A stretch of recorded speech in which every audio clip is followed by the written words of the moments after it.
Hi everyone.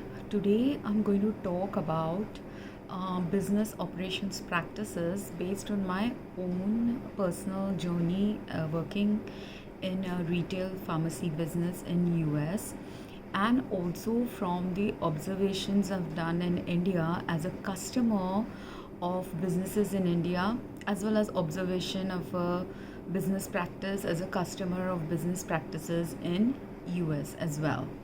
And these are the two countries I've lived in and shopped in. That's why, both as a customer's perspective as well as a person who was managing everything related to my own business, I wanted to talk about it. What I meant by my own business, I used to work in a retail pharmacy where if you were working in a very busy retail pharmacy, you would not have done these kind of observations that I did working in a pharmacy where, because a pharmacy's business wasn't as high, we only had two pharmacists working in the store, and we would have alternate days of work.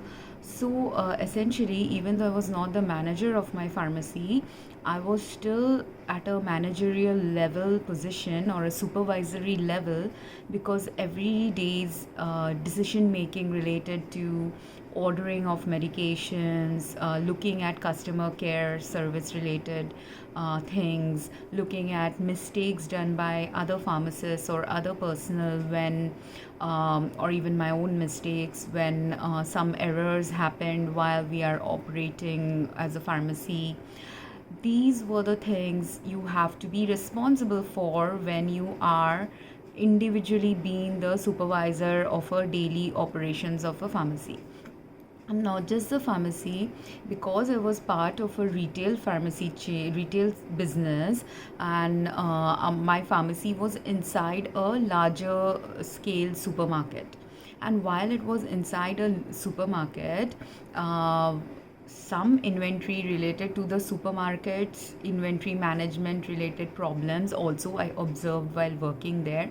So I never got pulled into the decision making of the process, but all of these are the things which led me eventually to do my business degree, because I realized that I had good operation management related skills, which while in my own workplace was not completely getting utilized.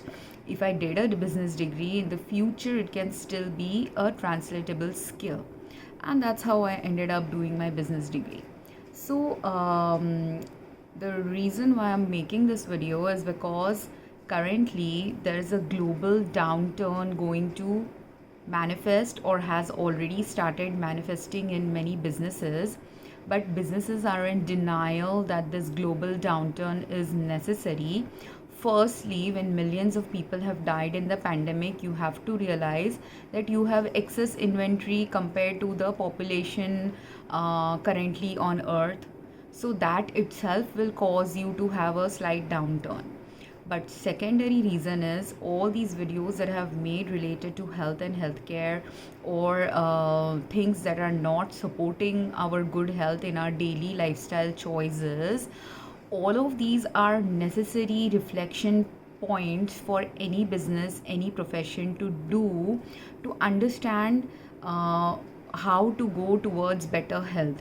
Anytime there is a mass scale death happening globally for any particular reason, usually there is a mass scale problem brewing in the background that people don't understand, and that mass scale problems are usually related to mental health, social health, emotional health, financial health.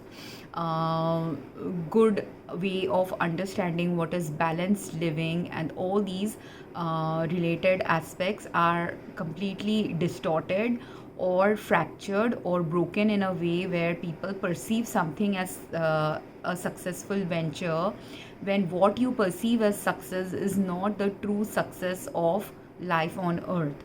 And when you are misaligned with the true success of balanced living on earth, or going towards a path which will take you towards true success of balanced living, that is when universe has to break down those avenues where balanced living is not happening.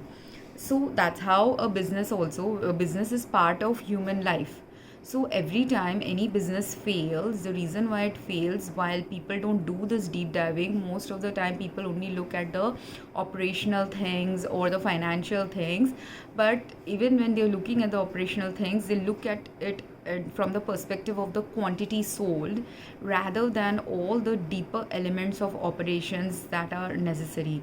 Or people look at only the profit and loss, which is like the masculine way of understanding business. But that is the precise reason why businesses fail, when only masculine way of understanding our role and journey on earth and role and journey on any business or any profession we hold causes a misunderstanding of it, and a masculine way of just doing things in a doing manner than in a being manner causes human beings to fail as a human being.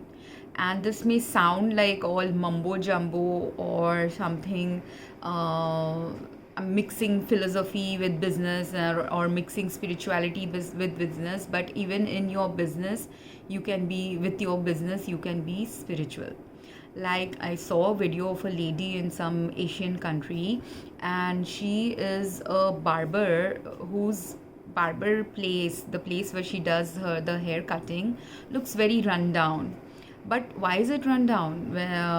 And even though it is run down, when the outsider came to that place and asked the locals, where can I get a good haircut, they all recommended that lady. Why? Because even though we are in the this century, she is charging money for the haircut based on some 30-40 years old rates of cutting hair. So she's only charging about $2 or something for the haircut, whereas possibly there are other barber places or hair salons which might be charging 10 to 100 times more than what she charges, or even more than 100 times of what she charges there. And why does she do that? Because according to her, she doesn't want to be monetarily greedy, and she also likes the fact that some of her customers who are elderly like her, they get this comfort of having a rate that is similar to a rate they were used to paying when they were growing up or when they were younger. So it gives the familiarity and comfort to her customers. So some of her customers actually travel for hours to come and get a haircut with her, because of the familiarity she gives, because of the old age vibe that she gives, or whatever. They might also be possibly chatting with each other because they might have known each other when they were neighbors or used to live in the same city. So whatever is the reason, her business is still continuing, except that it's still a rundown business. And the guy who wanted to give her more for the haircut, she didn't want to take more for the haircut. But seeing that she's living in a little bit of a disheveled condition, and definitely if you are charging something really low compared to what is the economic times need for charging for a particular service, she likely is not making a lot of money also. So seeing that, he went and gave her some fruits or some goods instead, as a way to pay her back for the service she was providing, which is what people who are conscientious, who understand what it means to be human being, is demonstrated by this video, both by the person who gave her some goods in return of the service she provided. Instead of giving her he gave her the $2, but he knows that $2 is not a right price for even the cheapest haircut currently on earth.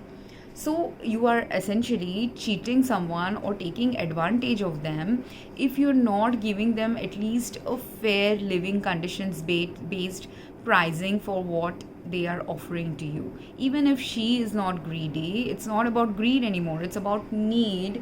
When you are not meeting the basic needs of a person's daily existence, right?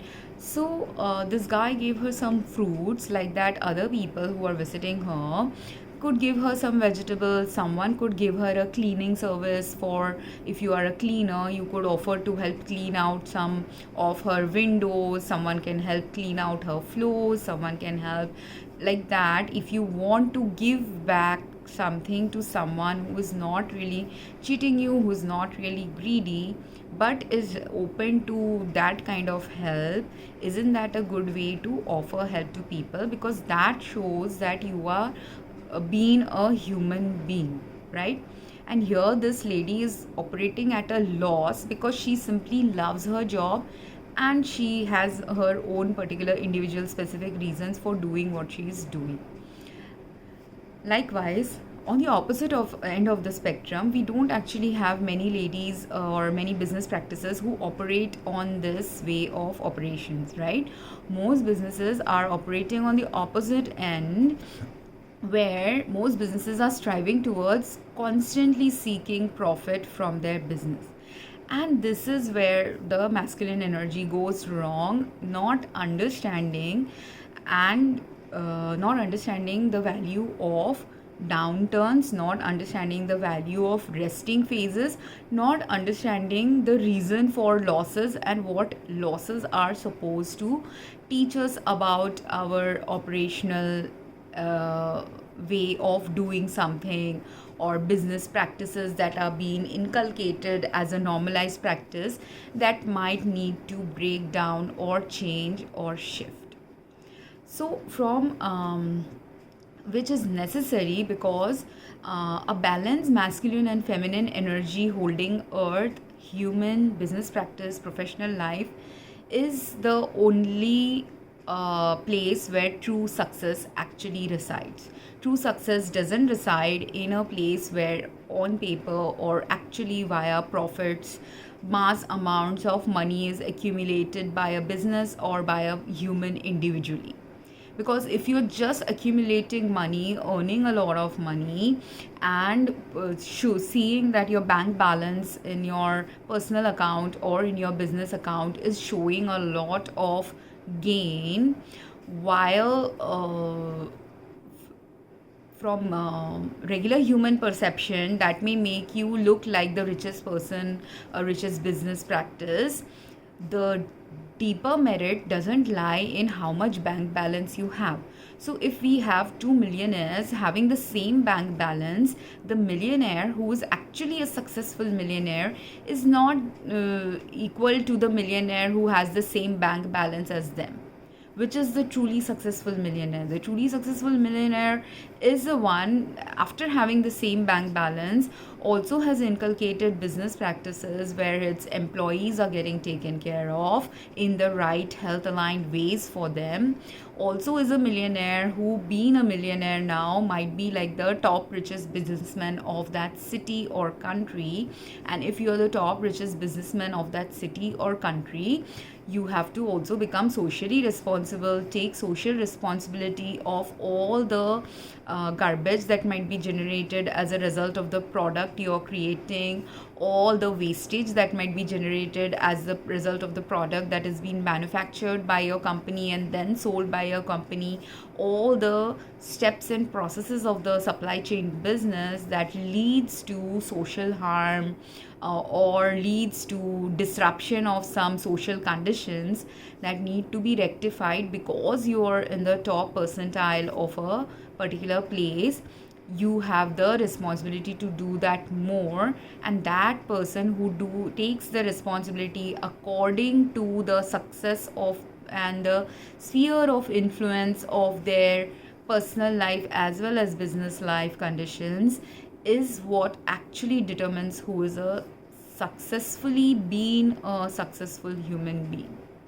Because your human beingness is seriously not determined by how much millions or billions or whatever amount you hold in your bank, but what you did with the money you hold in your bank, what use you put it towards, and not just the money. Because true success is, there are so many housewives who I feel, even if they don't have any worthy bank accounts in their disposal, they are still successful as a human being if, as a housewife, even without having a lot of money, they have successfully used whatever money they had in their life and put it to the right use, good use, good social use, good familial use, and also not just simply used what money they had, but housewives are you love your mother, or you appreciate your mother, or you appreciate your grandmother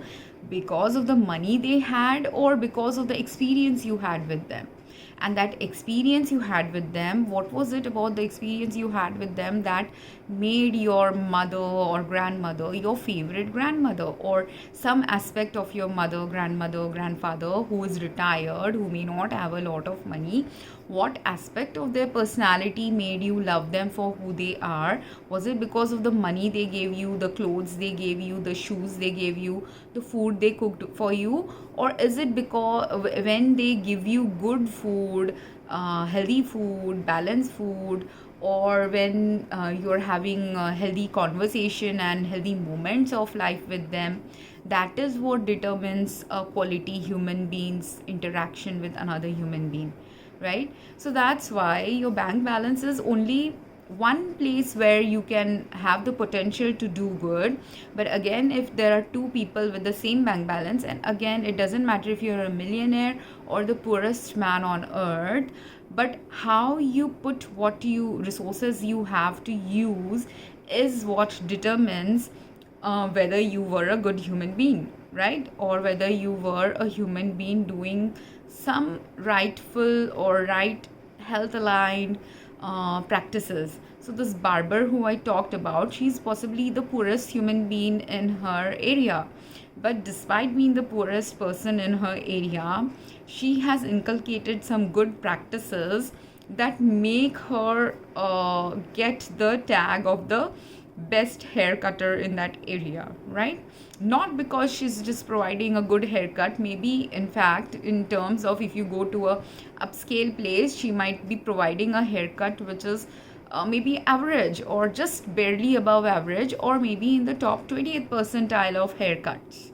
But what is it that gives her that expertise? Also, people have to understand, firstly, if you're providing only a $2 service instead of charging $2,000 who will your customers be? Will your customers be the ultra rich person, or also the more likely to be some of the really poor people of that area? And if some of the really poor people of that area are coming to you for a haircut, because let's say I'm poor and I don't have good living conditions, I will have dirty hair, I will have sticky hair, I may have really thick hair entrenched with grime. So she doesn't just know how to take care of the hair of someone who's living in luxurious, neat and tidy conditions. She knows how to work with hair that is in the worst conditions possible. That's why she is actually the expert. So while maybe she gives only the basic cuts, like let's say you go to a fancy beauty parlor, they might offer you 10 different hairstyles. And this barber, she may not give 10 different hairstyles. She only knows maybe 2 or 3 different hairstyles. But her quality of the cut is not coming from the 2-3 hairstyles she knows, but she also knows how to do those 2-3 hairstyles on every type of hair. Thickest hair, grimiest hair, oiliest hair, ugliest hair, for the ugliest looking person to the richest looking person's hair. So that's where her expertise comes from, right? Even though she only knows how to cut hair like maybe 2 or 3 different ways. So does that make sense why she is in the top class of the person who is giving good service? And because she is a cheap hair cutter, she will also have more demand. Like a fancy parlor might charge you $2,000 or $200 for a haircut, and because you're charging $200 for a haircut, I might not go to your facility as often. I will only go once a year, twice a year, if I'm not like a ultra rich person. Only a ultra rich person or someone in the top let's say 40th percentile of a particular city's income earning family, or whose family, they might not be earning, they might be a housewife, but if their husband is generous with them, then only they can go and get a fancy haircut every month from you, possibly, right? But otherwise, if I am on a modest budget, if I don't earn a lot, if I also don't see the need for styling my hair often, and I'm a minimalistic oriented person, I will not go to your facility again and again. I will only go once or twice a year for a haircut, which is what I have done throughout my adulthood. I go and get haircuts or get hairstyling done maximum 2 times a year, sometimes 3 times if there was, like, let's say I'm going to a wedding and I want some hairstyling done, maybe then 3 times. Otherwise, maximum twice a year is my usual usage of a hair salon, right? And even if I become ultra rich, I do not consider until, like, there is some real necessity for me to style my hair in some different ways. I'm not the kind to go and get my hair done again and again. But instead, if I don't go and get my hair done again and again at a fancy place, if I was living in that same city as that woman who provides this service where she's only giving a $2 haircut, I might still go to her for a hair trim once a month. Why? I might go more oftener to her simply because, yes, firstly, my money is going a longer way. But if I am also understanding that she needs some goods and services that might be beneficial for her, even though she's not taking money for me for the service she's offering, and I live close to her, I might go there often enough so that I can provide her with some goods and services. I might go there monthly, give her some monthly food, some monthly cleaning, something monthly that I observe that she needs, that I am thinking no one else is providing to her. If she's ready to take it from me, I will give that service to her, or a goods to her that she is ready and willing and accepting to take. So this is what determines, like, how you use the money you have, the resources you have, and how you do not just simply take advantage of someone even if they are charging you less for what they are doing for you, right? There are other ways also, like if you're not rich enough to come or don't have that free time to go oftener to a place, then you can translate it according to what is beneficial for you to do.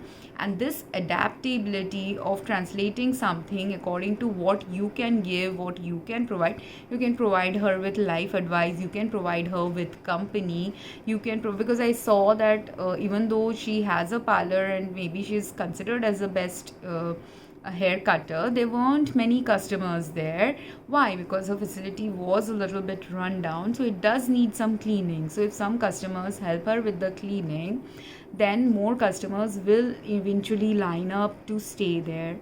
She is also aging, so even though 20 years back, 10 years back, even 2 years back, she might have been a good hair cutter, right now because of age, maybe her skills have gone down a little bit. Whatever it is, if you want to truly just appreciate her, help her, you like her for the number of years she has given you a low priced haircut, whatever it is, you feel grateful or gratitude towards her, you can show your gratitude back according to your socio-economic status and the abundance that you have. Because your abundance is not determined by your socio-economic status.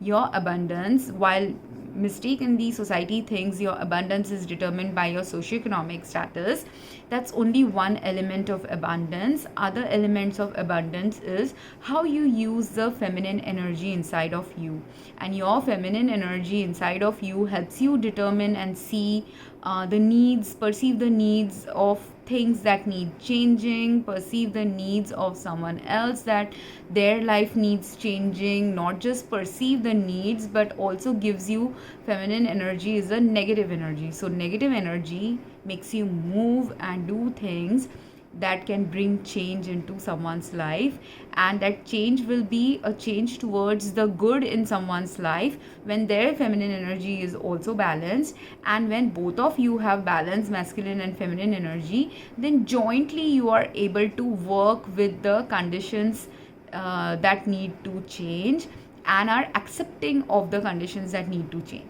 She's very reluctant to take more money, though she could have, like, if she wants to continue this for her elderly customers who find a good security with the $2 charge, or for her poor customers who like that, she only charges $2 for the haircut.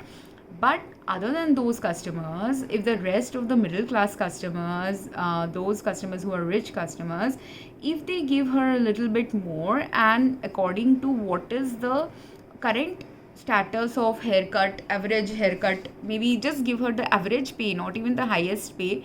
Even if you give her the average pay, she will start accepting when maybe 10 or 20 100 people start offering this to her. Because maybe very few people offer this to her, she is currently reluctant. Also because she has age, she is also reluctant. So if she is completely reluctant, even if 100 people offer her that, then the only way to give back to her is via goods, is via prayers for her, is via whatever way you have access to, that you can help a person like her, right? And while I was telling about her, I actually wanted to make a video about me, but I started with her because this is her example is the example that can be used for balancing and realigning our earthly business practices in the right way. Because while in our pharmacy, we didn't operate at this level of just providing low cost service to everyone. We did have, during my pharmacy work, a phase where our company started offering certain less used medications, but they were good medications that used to be used previously, but their usages had gone down because some other newer medications have come up for those disease states.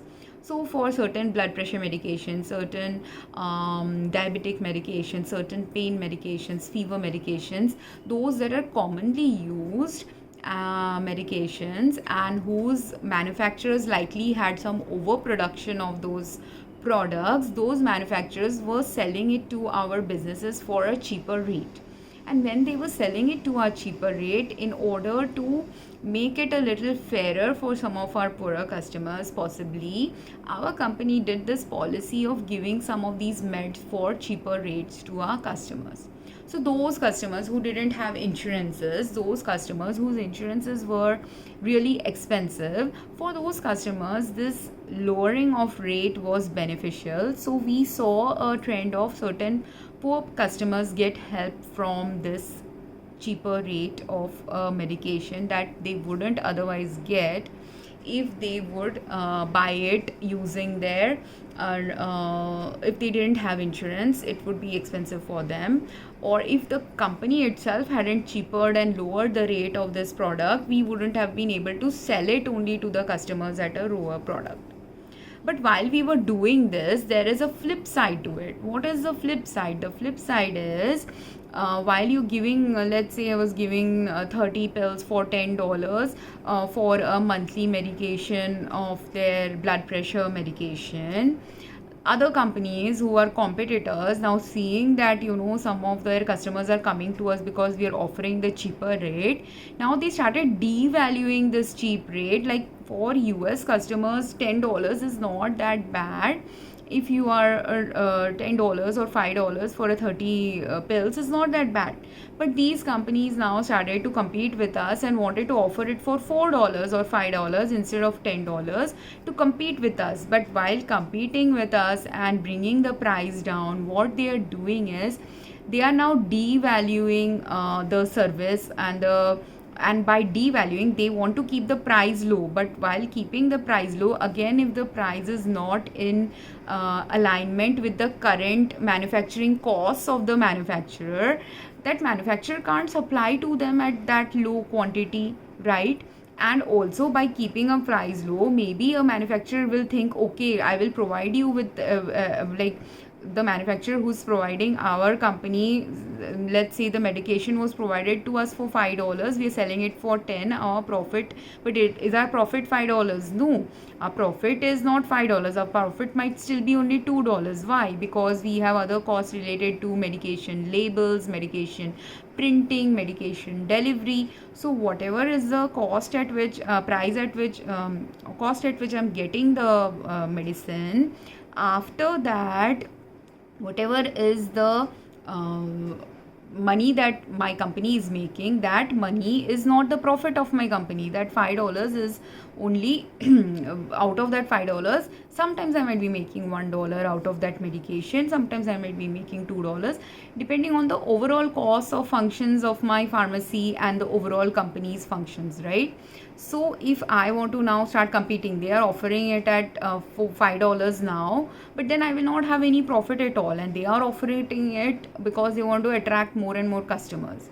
And then after getting more and more customers, maybe they can absorb the cost of low cost, no profit for a while. But a company that is already at a break even point, like my company was, and is not attracting millions of customers, for them, just to compete with them, we cannot lower our price, right? So by doing this practice, they led to what? It led to the companies which can't compete with a company which is offering the lowest quality or lowest price, those companies will shut down. But then what happens is monopoly starts happening, and then what starts happening is now the manufacturers do not have a place to sell their products except for that one company. And when the manufacturers do not have any place to sell except to one company, which a manufacturer will continue selling to them? That one which can operate at giving them that medicine for $5 or less, right? And if they continuously demand lesser and lesser, even though inflation rates have gone up, are you harming the economy? Yes, you're harming the economy at multiple levels. Those who understand business, they will understand how the business is getting harmed if they are continuously keeping the price low, because you are not allowing a manufacturer to make the, or even your own company to make the necessary profits. And not just profits, first you have to make some revenue, and from that revenue, part of it will be your profit, part of it will be where? Part of it will be going in your business operations, in paying fair wages to all the people involved in your business practices. So if you keep doing lower and lower prices, while yes, it is necessary that some low prices are necessary for some segments of the population who are socioeconomically poor, but if you keep it continuously low for everyone, you do not, you hinder the path of economic progress, hinder the path of not giving anyone that extra budget to work with, extra profit to work with, extra bank balance to work with, to go beyond spending on things just that is not their basic need. Otherwise, because if you tighten the budget, you are tightening everything in economy, and it just starts pulling. The bigger the company's influence, the greater it will start pulling everyone towards only buying the basic products, which again is part of something that is needed also on earth, to buy only the basic products. Because when I don't have a large budget, like, which is what I learned from my financial ups and downs in life, when I'm not earning, am I going to spend on 10 lipsticks when I don't earn? When I'm earning, I might spend on 10 lipsticks. And do I buy 10 lipsticks if I'm not like a very fashionista oriented person? I'm not. So I never bought 10 lipsticks. I never had only a stock of 10 lipsticks in my home. I might have had 5 to 7 lipsticks. But again, those 5 to 7 lipsticks that I held in my home were there when I have bought it once a year. And because I'm not a frivolous person, I'm not a makeup oriented person, that's why I don't buy makeup products that regularly. And again, after buying once a year also, when I have 7 products and some of my products are 10 years old or something, I will throw it away, because it's not healthy to use a product which is really old. There is an expiry date to some of these products. So I may not have cleaned up my inventory at home, but I have to take my downturn times to clean my inventory. So when I have poor health or I'm not working, that is the time when I'm supposed to do what? I'm supposed to do the cleaning activities. I'm supposed to do find out where health supportive activities weren't going on and realign back to health supportive activities. And what I'm talking about, personal health, personal life, is also equally translatable in a business. So in my business practices, when we used to work as a pharmacy, there were certain times of the day when we didn't used to get customers. And I have worked in two different pharmacy settings, where one pharmacy setting was completely continuously busy. So while the pharmacy was operating from 9 o'clock to 9 o'clock, continuous patients used to come, and there would hardly be a downtime except the half an hour lunch time we would get. That is the only time we would get to sit and rest. And in that half an hour also, what am I doing? I'm eating my food, I'm going to the restroom, I'm taking just a 5 minutes break to rest from the noise of the phones ringing, talking to customers, right? Or if I didn't bring food, I have to use that half an hour now to quickly go to a fast food restaurant and get some food for myself. These are the only two choices I had during that half an hour break. But if I don't even get that half an hour break, will I have a healthy life? And we had for a while 1 year or 1.5 years of business operations where they were not allowing us to take that half an hour break. But while I am not taking the half an hour break, and I knew how to take breaks in between work, like if I'm hungry, even if I didn't get that half an hour break, I will go and at least eat a snacking bar of a protein bar or a milkshake or drink a glass of water. I'll take that 5 minutes or 2 minutes time to go and eat that, because I need the nutrition and energy. If I don't have nutrition, if I don't have energy, if I don't get time to eat food, don't get time to drink water, will I be a good customer support person? No, I cannot be supportive of my customers if I don't have good drinking water to relax me, to replenish me, to rejuvenate me. If I don't take 5 minutes break to just simply inhale and take a deep breath, if I don't take a 5 minutes break to go to the bathroom, I will be cranky. I will not be very customer friendly. I will not be very healthy. If I continuously, for 12 hours I don't get time to eat any meals, I will be extremely unhealthy working in a setting like that, right? And there are pharmacists I know who didn't take care of their health, and eventually I know one particular pharmacist who ended up with multiple sclerosis as a result of this, because her pharmacy was constantly working. She was a constant worker. She would ignore her nutritional needs, and she would only supplement her nutritional needs by consuming chocolates. So chocolate might give you a energy boost and a temporary mood boost to be friendly with your customers, but it is not giving you the nutritional need. And I rarely saw her drink water. So all these not having water, not having a balanced diet, not having taking the moment to rest for 5 minutes, all of this likely impacted and caused her to have multiple sclerosis eventually in life. She doesn't realize it. Medical research might not have come to this conclusion, but everything in our life adds up to our eventual health decline, which I realized later on about her, not when I was working with her, but many years later. I finally realized, like, if I continue doing the food practices or unbalanced eating practices like her, I also started getting some muscle weakness and other health problems, which showed to me that I need that half an hour break. So even though my company and not just me, my employees also needed that. First I observed it in my employees, that the people who are under my supervision, my technicians, were getting cranky. One technician was elderly, so obviously it's not healthy for that elderly person also to not eat food and take a break. Neither is it healthy for my technician who's getting stressed out because she's not getting a break.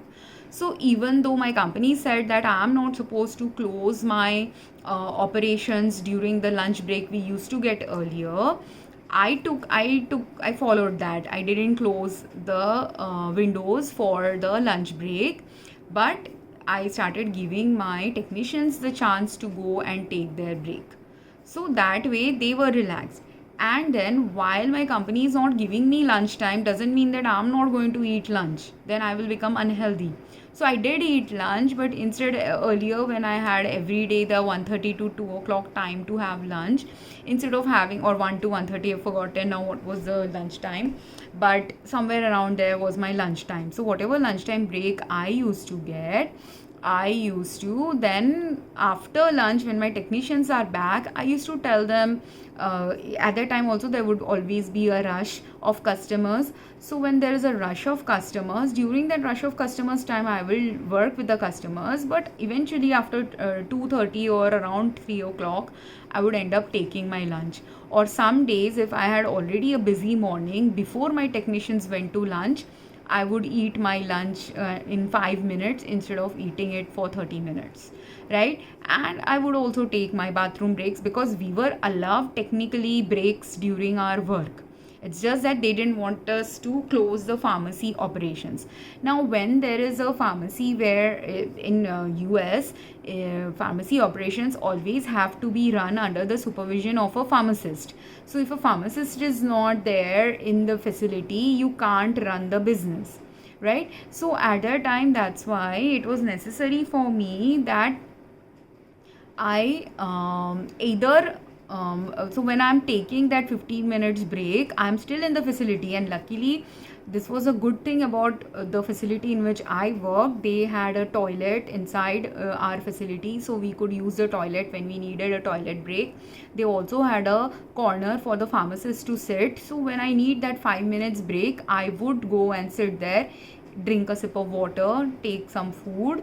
And also when I saw my technicians sometimes get stressed out, I would suggest to them also that even if they had their half an hour lunch break to take, because if we are working for 12 hours, the technician or pharmacist, all of us are entitled to at least 45 minutes of break. But earlier legally we were getting 30 minutes break, we were not getting the extra 15 minutes, but that extra 15 minutes comes if you go to take a drink of water or just sit down for 5 minutes. So I used to tell my technician sometimes, especially on the days when I know that she's feeling stressed, go for a walk and get a drink or get some snacks and relax and then come back. And that I was doing because it doesn't serve my customers or me. Like, I am a very energetic picker upper of other people's energy, so it doesn't serve me. If my technician is stressed, I will also feel stressed. Secondly, it doesn't help me if she is stressed, she will not provide the good customer service to our customers.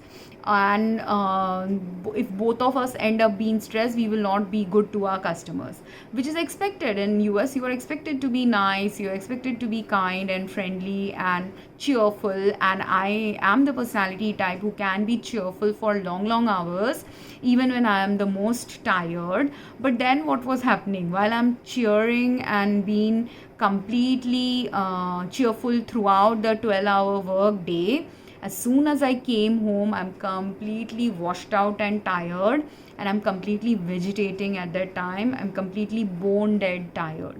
And I will not have, and I was glad, like, our pharmacy is not a cruel pharmacy. So even though I had 12-hour work days, technically I was working only on average 40 hours a week. 1 week I was working slightly more than 40 hours. The second week I was working slightly less than 40 hours, and total I was working less than 80 hours in a week. That was my work hours in the pharmacy I worked.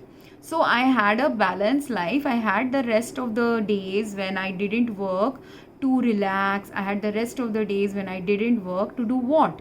In my resting phases, then I'm cooking at home, doing cleaning activities at home, going for grocery shopping, going and pursuing hobbies that I want to pursue, going and meeting with friends, socializing with friends. So I had this balanced lifestyle there, which doesn't happen if you force your workers to work more than 40 hours a week. Then you don't get the time to relax, rest, rejuvenate, gain back the energy that you have given out to all these customers. All these things will stop happening. So then when a business is pushing for more and more business, which is an aligned business, that business, if you are gaining more customers, you're also in comparison to the number of customers you're getting, you're also supposed to increase your operational staff. But if you're only getting a lot of customers, you're not increasing your operation staff, then you're going to end up tiring your work staff. They will start having more illnesses. They will start, you may also start seeing turnover in their business. But when can the turnover happen? Only when customers realize, people realize that this is too much, I cannot take it anymore. When you are facing burnout, you will leave your workforce and go searching for a workplace where you will not experience this burnout.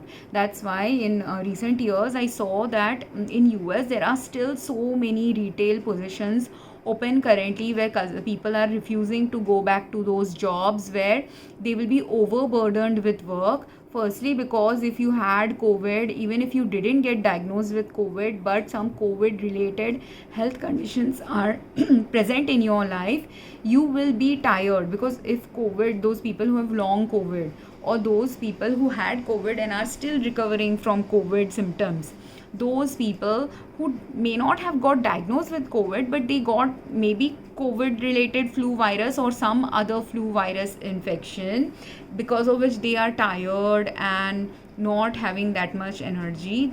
They all need to focus, we all need to focus on what? Good health paradigm. The good health paradigm related to what good conditions of food are necessary, good conditions of human interactions are necessary, good conditions of work life is necessary, good conditions of being overworked or underworked in life is necessary. All these things are necessary for us to have a balanced life. So if you go to a workforce where you see that there's an opening in McDonald's, you want to work for McDonald's, maybe because in the past also you've worked for McDonald's, but you go there and you see that they don't have adequate staff. Let's say they actually need staff of 10 and they have only 5 people working there. Will those 5 people be overburdened now with the need of 10 people workforce? And if the longer you keep that position open, will you start losing customers? Because what work needs to be done by 10 people, if you give it to 5 people, initially for 1 month, 2 months, even maybe for 1-2 years, a place can run for a while with understaffing. But it will stop crashing in many ways when they are understaffed, because they will not have the time, which has happened literally to a McDonald's near, not in US but in India, near where I live. In their McDonald's, they need actually more staff, because their business operations had increased. Like earlier, when it was a new McDonald's, at that time if they had hired only 5 personnel, that was adequate for the initial new McDonald's to be running there. But once that McDonald's has now been running for 5-10 years, its customer flow has increased, because more and more people are, it is near a railway station, so more and more people who are traveling, and it is in a mall. So those who are didn't know about the mall are now coming to the mall. Those who used to walk past the McDonald's initially and were okay not eating any food, but now they are feeling hungry after a long day of work, sometimes might be snacking there. So all these customer flow has increased, and initially you are hesitant because you don't know whether good food will be provided, whether it will agree with you, or because maybe you were younger and you didn't have a busy life.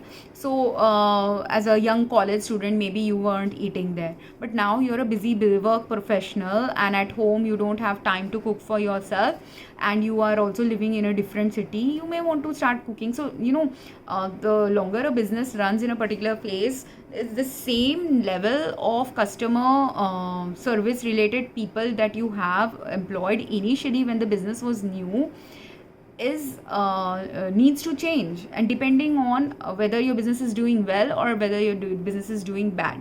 If your business is doing well, you need to hire more staff. When your business is doing bad, you don't need to actually reduce the staff unless it's doing really bad. But instead of reducing the staff, you actually, the savvy business practice is to clear away all the gunk, all the things that are bad for business health. So for us, when our pharmacy had these peak phases where we were very busy, but I also worked in a pharmacy. One pharmacy was constantly busy because of multiple reasons. I'll go into that pharmacy's operations maybe in a different video, because I have multiple things to say for a very busy pharmacy's operations.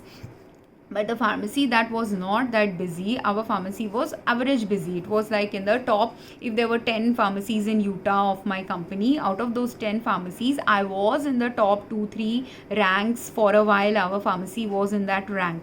But when we had the right staffing, when we had the right business breaks, official breaks, when we had right ratio of customer flow and personal working in the pharmacy, and we had actually good restful down times where our pharmacy was using the down times for particular purposes. So what purposes did we use our down times for? Whenever we had down times, this pharmacy, which was having the downtime of 1 hour when we don't have any customers, at that time we are cleaning up our pharmacy. We are literally cleaning up our tables, our spatulas, our computers, or ensuring that right stocking is happening. Like, let's say I use distilled water for making some of my liquid formulations for children's medications. Now for that I have to go and get the distilled water from the store. So if I have a downtime, at that time, if I observe that my 1 gallon bottle is near empty, during that downtime, even if it is not near empty, it is, let's say, only 10% full, it is going to be empty in 1 or 2 days or 1 or 2 weeks, depending on customer flow, right? Because our pharmacy didn't have a lot of children related medicine sales. So our typically this water would be used up in a longer time than in a pharmacy where regularly children's meds are being sold. So because we didn't have a lot of children coming or children's parents coming to take their meds, but because this water needs to be changed, firstly there is an expiry date to the water. So if I have the downtime, I will have the time to look at the expiry of all my products, which is what we were doing. The water related expiry, any other medications that are expiring, we would use our, so we are not just sitting idle, we are still doing something. Maybe for 5 minutes we are sitting and chatting with each other, 5 minutes we are going for a bathroom break. But if I had 1-2 hours of downtime, of that maybe 5 to 20 minutes maximum I would use for just relaxing activities. But the rest of the 40 minutes, most of us would be doing what? We would be going and doing the expiry date. One person would be doing the expiry date related work. Another person might be doing the returns related work of already collected expiry products. Another person, I would also tell my people, technicians or me, we would sit and do our company policy related, there were some educational requirements that were monthly coming up for us, company training related things that were coming up for us to take regularly. So we used to have a accumulation of 10 training related things. So in our downtime we are doing the company training related things. If the company training is not there, by law also there is something called continuing education. So I have continuing education related things also to be done. I would do the continuing education related things. Now I am not the boss and manager of the pharmacy, so I didn't do all the top managerial things, but these were all the things that the manager only allocates, that you do this, you do that. And secondly, while the manager also has some roles, he may have to fill some forms regularly, he may have to do some other things regularly that he's supposed to do. So when we are getting a downtime, it's not that we are futilely sitting and not doing something. We are cleaning up the pharmacy, ensuring if the trash needs to be cleaned out, my bags are full. Now when you are busy operating pharmacy, sometimes what will happen, if my trash bag is getting fuller and fuller, I will still keep pushing trash in it, because I don't have the time to take that 5 minutes also to tie this up, throw it and put it where the trash needs to be thrown, and put a new trash bag. All these 5-10 minutes of extra work that I need to do when I'm super busy, when I don't even have a moment to breathe, at the time I will not focus on doing unless it's like a must have, right? So all these expired goods also will not get thrown away. So there was a pharmacy where another pharmacist, her problem was they also used to have two pharmacists running that pharmacy, but the one who was the manager of that pharmacy earlier and was very competent and efficient person, she had taken over many of the job roles that once she left, the other pharmacist, even though she became the manager of that pharmacy, she didn't know how to take over that roles. So slowly their customer started going away because she was not efficient, she didn't know how to run the operations in the right way, she was not doing good inventory management, she was not allocating during her downtimes her technicians to do the right inventory management practices. And slowly as the customers started going away, her technician hours also went away. So then she didn't even have downtimes in her pharmacy operations, or very less downtime she might have had, but she didn't know how to manage her workflow. And she was likely becoming tired also. If you are continuously working without technician help, without taking that half an hour break, you will be tired, you will be energy deprived, you will not have the energy to efficiently do her work. And she eventually felt sick. So I understood this about her pharmacy when initially I had gone to that. I used to float as a pharmacist or float as a technician also. When I was doing my internship, I would just take a technician's place because I was an intern. So intern was given similar responsibilities, partly like a technician, partly like a pharmacist. So I'm in between a pharmacist and technician's role when I was an intern. So I would float in different pharmacies. I would also float in different pharmacies as a pharmacist also. So 2-3 times I had already been to that pharmacy to work with the other pharmacist who was a good pharmacist, an efficient pharmacist, and I had learned what were her good skills. Secondly, I had also gone when that pharmacist had gone away from that place.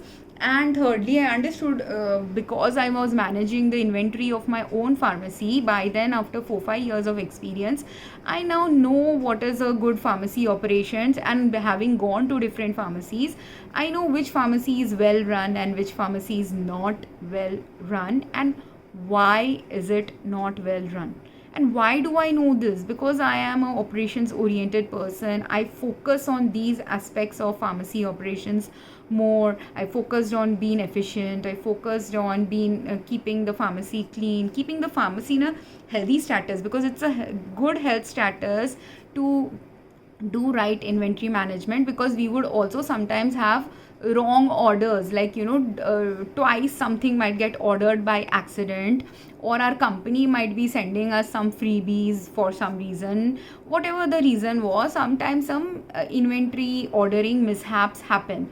Or we could have had we had a inventory thing list in our store where we are stocking products according to what we have. That number has to be correct. So like if I have 100 count of a medication, my computer should show I have 100 count.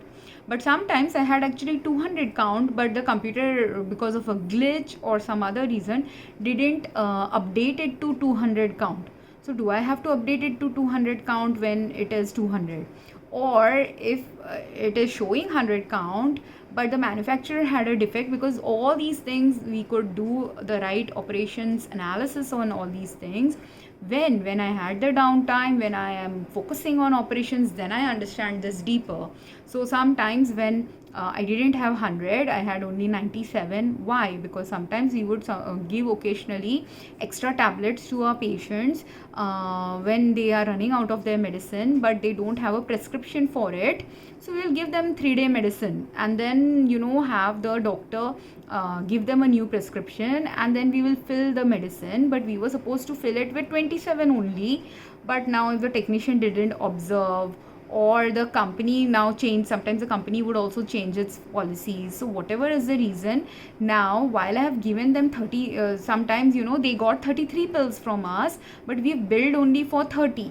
So the computer has only accounted for that 30 billing. It didn't account for the 33 pills that have been given to the customer. So then now I have 3 pills loss. So that could be the reason why that loss is there. So we have to focus on that. There is other reasons there were loss. There were some companies which were, even though the bottle is saying 100, but when I'm counting, and this I found out when for controlled substances, I was very particular about double counting controlled substances and even counting the 100 count sealed bottles sometimes. So So when I'm counting the 100 count sealed bottles, like let's say I have to count 120 pills and give to a customer, so I would open the 100 count bottle and count it. And when I was counting the sealed bottle, I saw that sometimes certain manufacturers didn't always give me 100. So instead of 100, some days there would be 98, some days there would be 95. So I reported that. Now that if I report it, and if people understand that this is consistently happening with this company, you can also find out whether that company is doing some drug diversion. Cops can get involved in these things if consistently something is reported as missing, right? But when will you be able to do this right operational analysis of where things are going missing? If you speak to the people who work and do this actual works, have employees who are actually honest, because there's a third way where medicines can go missing, where the pharmacist itself is taking the medication. So they actually did think that in our pharmacy, because our pharmacy was complaining about controlled substances getting missing, they decided let's do a random drug testing to see if any employees are taking this meds. But I'm the kind of person who doesn't even take normal meds, forget about controlled substances. So we had the drug testing also done for our company.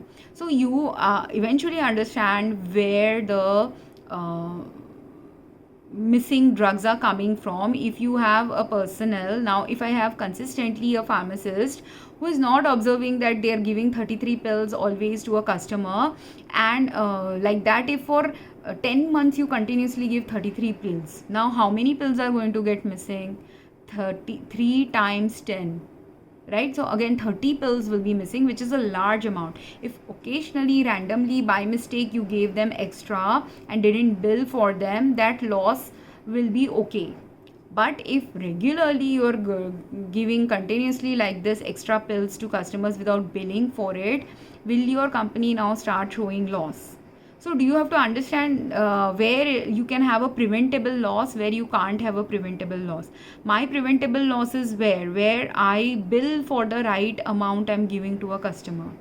But my non-preventable loss comes from where if I am buying from someone and while they are charging me for 100 pills, but if they supplying me with 98 pills or 97 pills, then that is not preventable until government intervenes, regulations intervene, company discussions intervene about this, right? Does that make sense? Similarly, what else is a preventable loss? A preventable loss for our company is, if I am we had policies where if you're like, let's say I ordered something which I used to have a customer taking 100 milligram of a particular medicine, but now their dosage has changed, because sometimes your dosage gets changed. So if a dosage of 100 milligrams of their diabetic medicine has changed to now 150 milligrams, so now that 100 milligram, and I have only one customer taking that product. Now if I have the downtime, if I have a mindful pharmacist working there, which I was a mindful pharmacist, so I knew that when this customer's dosage has changed and there is no other customer taking this product, even if I wasn't mindful, sometimes we could also run a printed analysis. But if you are mindfully observing your patients, I don't even need a printed analysis. I know there's only one patient getting this medicine. All I have to do is, if I have a full sealed bottle that has not been opened, that has not been given to anyone, legally I can return it back within a certain period back to the manufacturer from whom I'm getting or the supplier from whom I'm getting that product, right? So that is also good inventory management. Otherwise I will have 100 count of a medicine sitting and lying waste in my pharmacy, which could have easily been used by someone else. I could have easily resulted in doing such policies where earth pollution also will be less. Why? Because if that 100 count bottle sits in my pharmacy for 5 years and I didn't do good inventory management for 5 years, now in those 5 years someone else could have used that drug and used it up efficiently. Instead, now what am I doing? It will sit, and after 5 years, let's say its expiry was in 5 years.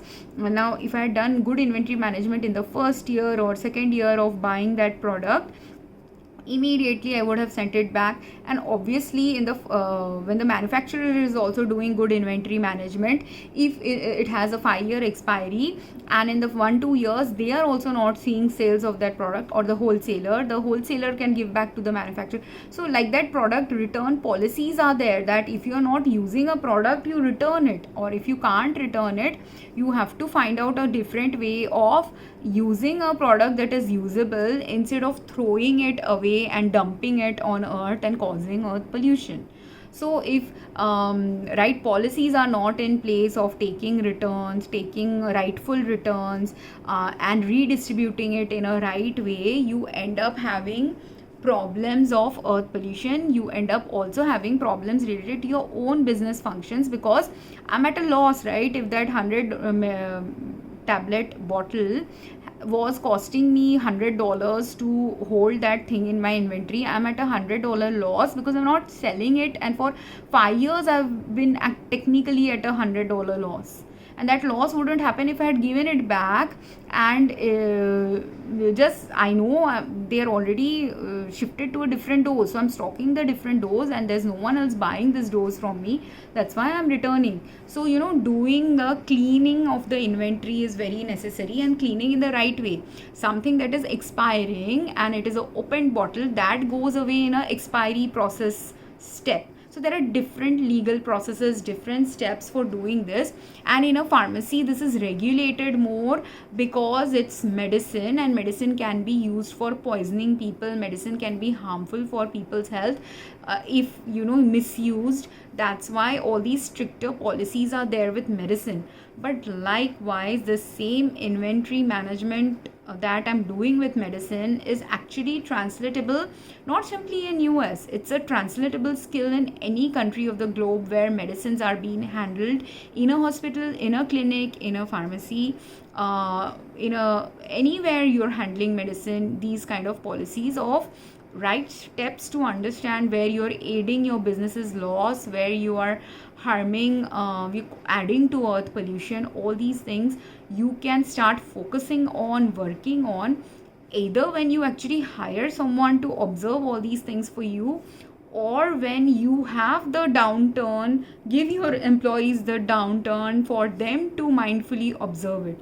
Especially if you are a multi-group facility like a hospital, you should have the right staffing needs met in any facility, in order to ensure that when you have the right staffing, and you need to train the staff also if they are not trained to do this. Because I went to a hospital also, I was working in a hospital as an intern for healthcare administration purpose, but I had seen their pharmacy operations, and their pharmacy operations and inventory management were really badly done. It was so bad, it was worse than the single pharmacies that were going on loss.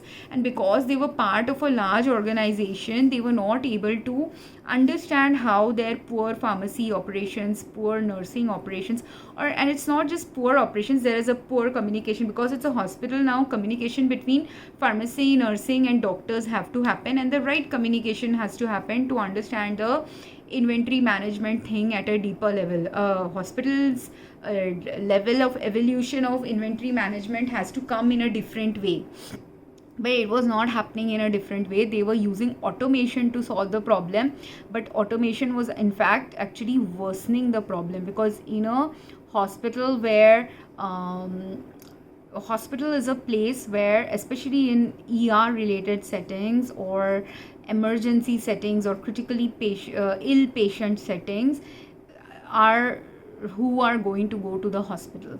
So the inventory management of a hospital, if automated, gets into worser statuses if right IT also work doesn't happen. I was given the work of IT, and what I understood from my experience in that internship is multiple levels of failure are going on in that facility, and they will not understand it unless they are ready to address where the failure is happening, how the failure is happening. And there were different elements of failure present in whatever was happening there, all of which were needing to be addressed, but could be addressed only when right staff is hired. Like, you can't hire a staff who is not open to discussions with other staff.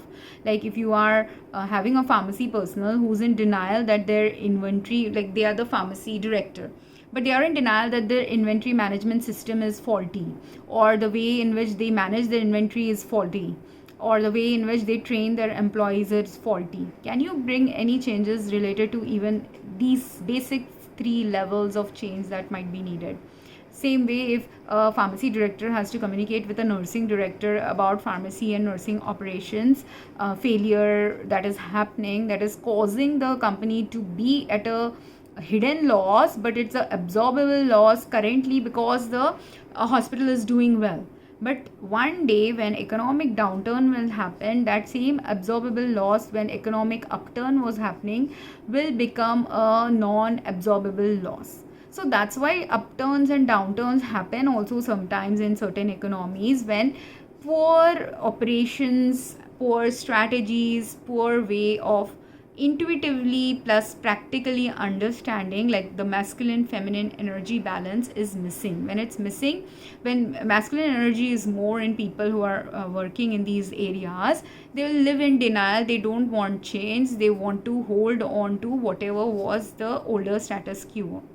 But in order to introduce change of any kind and introduce the rightful change of any kind, you need a balanced masculine feminine energy, because the balanced masculine energy in you will help you in using the logic to determine what is the rightful change, and a balanced feminine energy will tell you which is the right direction to take, and which direction if you take is the wrong direction.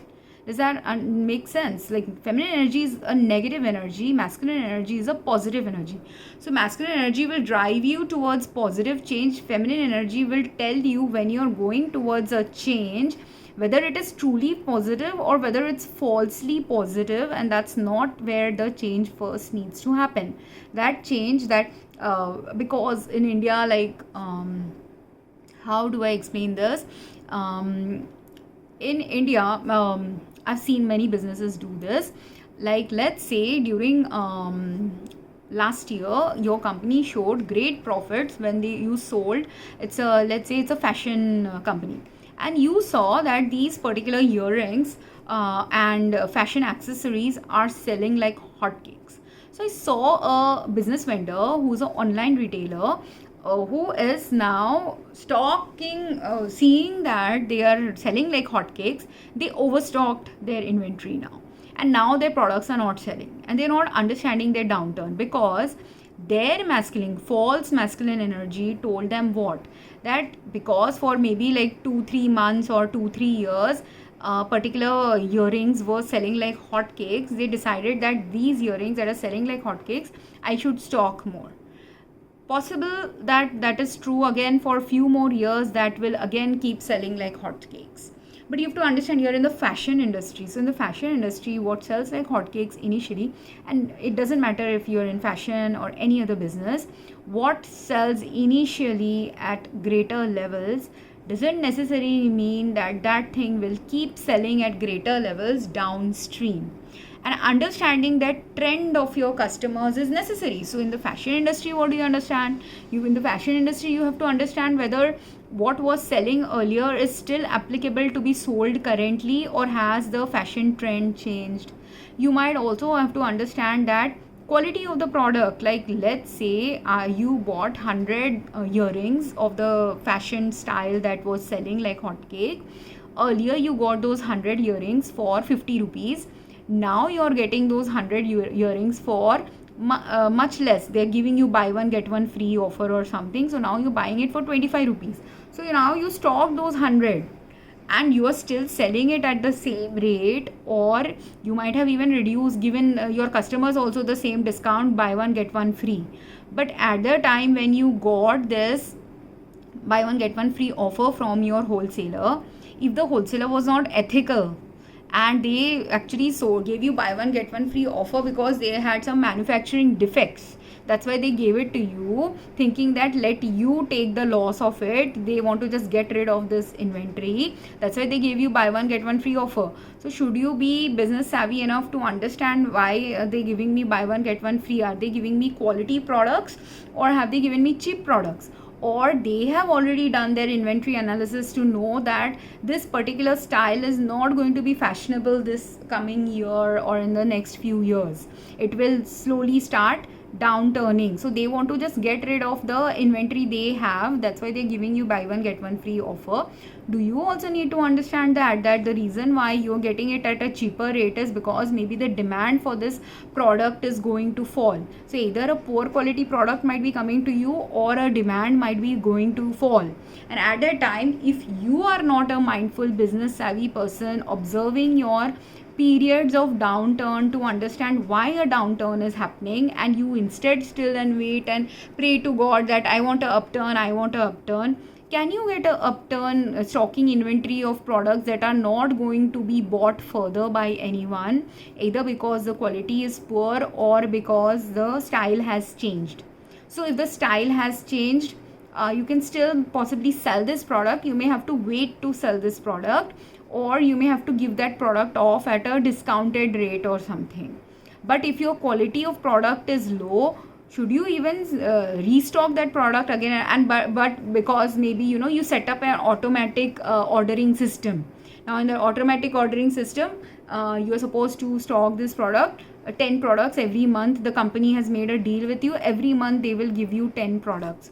But if you didn't keep a way to return the products, like if the product is crappy, if the product is not selling, if you don't have business strategies to address these downturn phases of business practices, how much ever you think you made a profit by getting a product at a lower rate, are you actually enhancing your business loss strategies if you didn't have the right ways to return products, if you didn't have the right ways to analyze that say you can't return this crappy product? But if you at least realize I have stocked a crappy product, now you learn from that negative experience by ensuring that you never go and do business practices with those who will give you crappy products, or those certain lessons that you need to learn specific to your business operations. Do you need to understand from your loss phases, downturn phases, when the products are not selling? If you don't understand this, are you continuously going to be the kind of business who will continuously be either at a great loss, or just barely breaking even, or just barely floating through, and not being business savvy at all because you don't have business skills? If you want a steady, stable job where whatever was working in the past will continue to work even now, which professions can do that? Very few professions can do that. And this is where masculine energy ends up failing. If you only hold yourself in a masculine energy, you will think what goes up will keep going up. Whereas feminine energy gives you the pause to understand that what has gone up will someday balance feminine masculine energy, not just feminine energy. Feminine energy tells you when the downward trend is happening, to observe the downward trends, understand the downward trends, understand the value of the downward trends. And a balanced masculine feminine energy is to make you shift your direction of your business operations according to the needs of your customers. You may have, there is a third scenario where they could be a product which is not something that is poor quality, neither is it a product which is going out of fashion. Then also you may have a downturn. Why? To do appropriate inventory management, maybe. Meaning, while that product is not going out of fashion in the next few years, it is also possible that you are getting great sales when during the festival seasons. And in India, maximum festival related sales in Maharashtra state happens when? Maximum festival sales is happening between August to December or August to February phases, when multiple celebration of multiple festivals are happening from, because we have spring, majority of the time August to March you will see a lot of sales, and maybe March to August you will not see a lot of sales. So in those months when people are because you're fashion industry, right? So in fashion industry, who will be buying fashion products? I'll be buying it either if I have a office party, birthday party, wedding celebration, or festival celebration. So the maximum number of times you will get sales of fashion products is during festival season. Then the other things, there is a rank to the number of times I'll buy something. And if you are actually selling a high quality product, you also have to understand that a high quality product also means that customers will not keep buying it again and again, which is a good thing. You just have to price your high quality product at a higher price, or at an appropriate high enough price, that because you're giving them good quality, maybe your price needs to change, but your quantity needs to reduce. You don't need to a high quality product, you don't need to stock 100 of a high quality product, you only need to stock 10, and you need to stock maybe only during August to March time. The rest of the time, when I'm just going for a office event, I may not buy this high quality product. I'm buying it only when the wedding season is there in India, or I'm buying it when a festival season is there, when someone wants to show off with their friends. Otherwise, some not that expensive, not that high quality product I might buy for occasional random wear.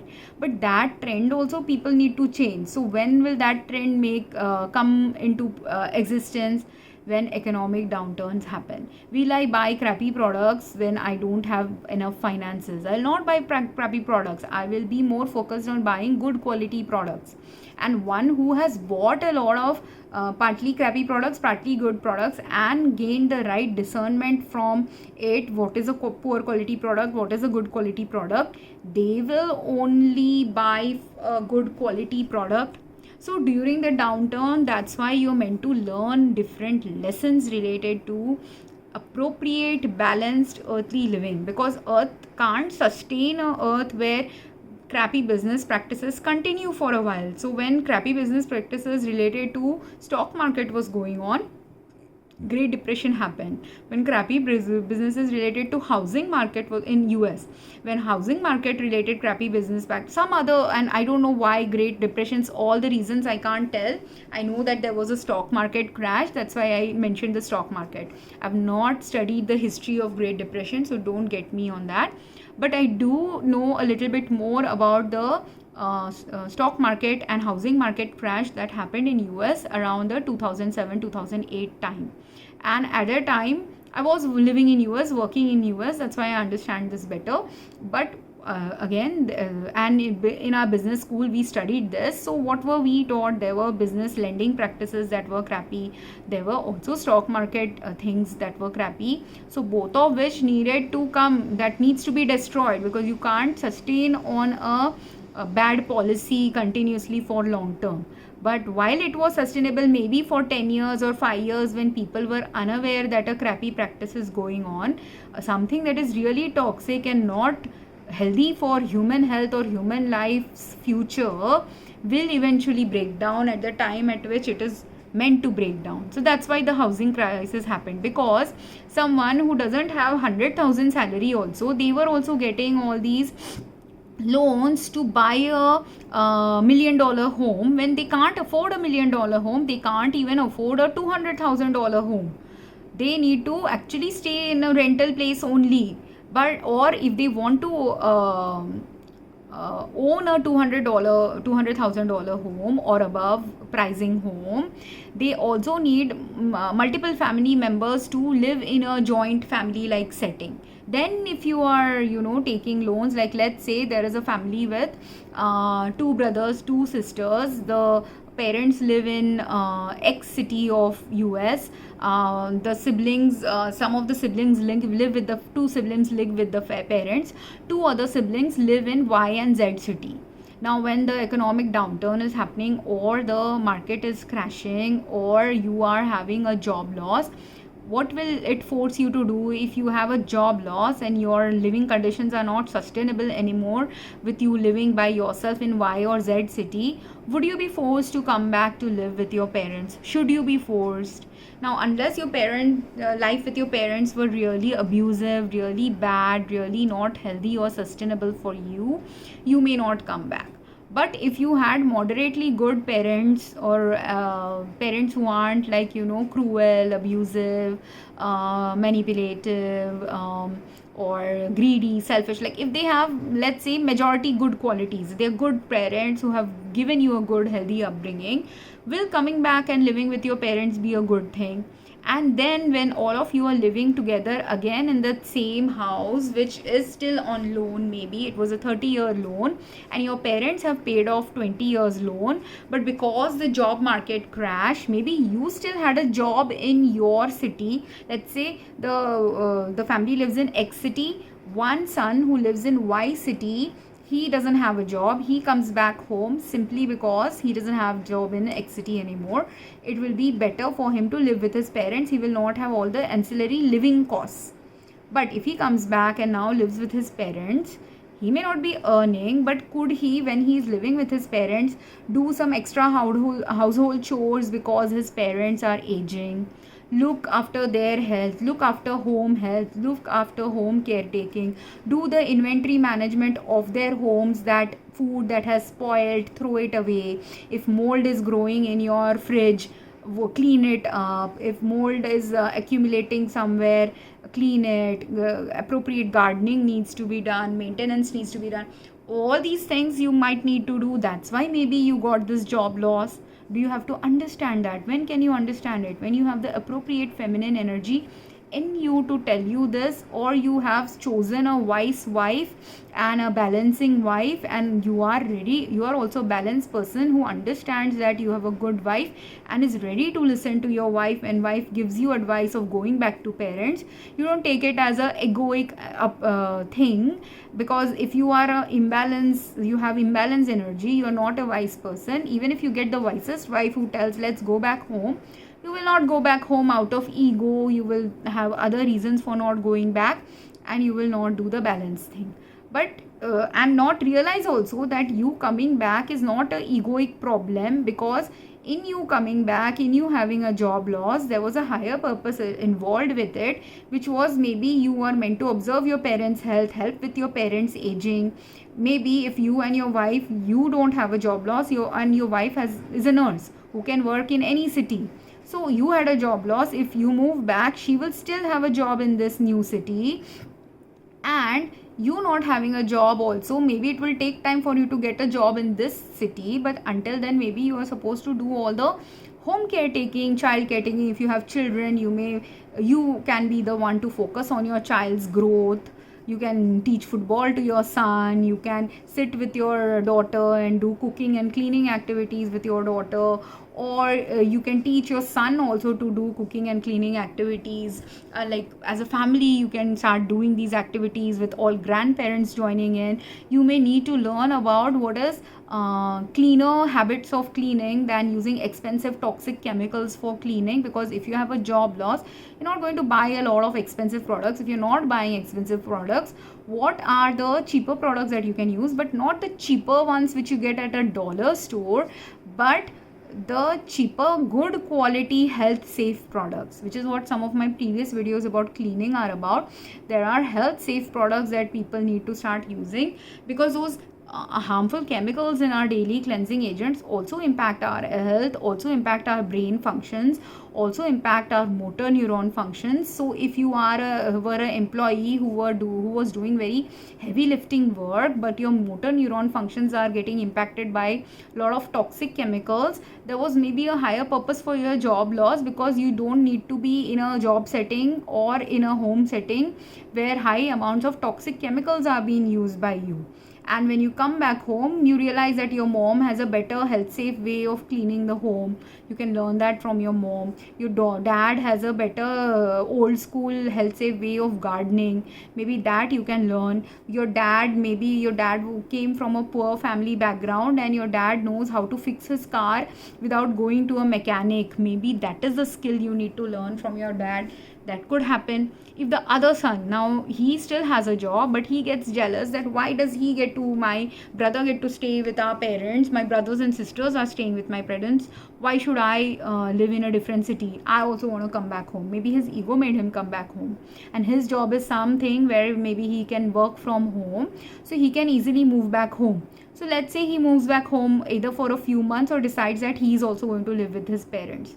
But because he has a job and the other son doesn't have a job, the one who doesn't have a job has to do the work of those who don't have jobs but still are doing meaningful work related to cleaning, housekeeping, maintenance, emotional connection, building social connections. Maybe the parents are not keeping up with social connections now because they're aging, but you can build the social connections now by occasionally going on social events with your neighbors. The birthday parties that your parents are getting invited, they have to say no because they are sick, they are not able to go to those birthday parties.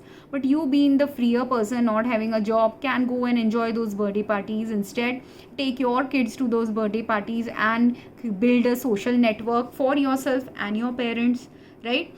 Community network, make new friends for yourself and your family, which is maybe what was needed, that your children need new friends.